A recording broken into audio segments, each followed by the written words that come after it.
Why the Americans lost the Vietnam War. A story of power, pride, and the jungle.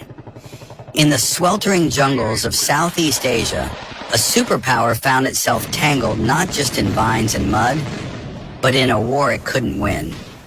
It was the 1960s. The United States, fresh off victories in World War II and riding high on its status as a global superpower, turned its eyes to Vietnam. The goal? Stop the spread of communism. The fear of the domino effect haunted American policymakers. If Vietnam fell, the rest of Southeast Asia might follow.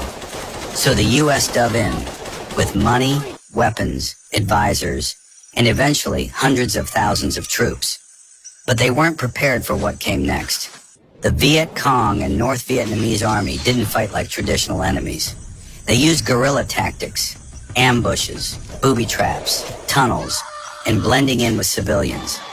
American troops trained for conventional warfare found themselves in a confusing, deadly maze where every shadow could be an enemy. It wasn't just a battlefield, it was psychological warfare. America misunderstood the nature of the conflict. This wasn't just about communism. For many Vietnamese, it was a war of independence. From colonial powers, from foreign influence, the U.S. failed to grasp the nationalist undercurrent driving the fight. They were trying to stop communism. The Vietnamese were trying to win freedom. At least that's how they saw it. Back home, Americans watched the war unfold every night on their television screens. The brutal footage, the rising death toll, and the unclear progress eroded public support.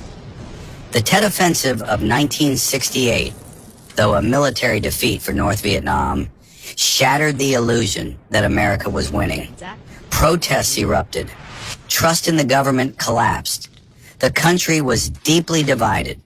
The U.S. hoped to win hearts and minds of the South Vietnamese people. But massive bombing campaigns like Operation Rolling Thunder and tragedies like the My Lai massacre turned many locals against them.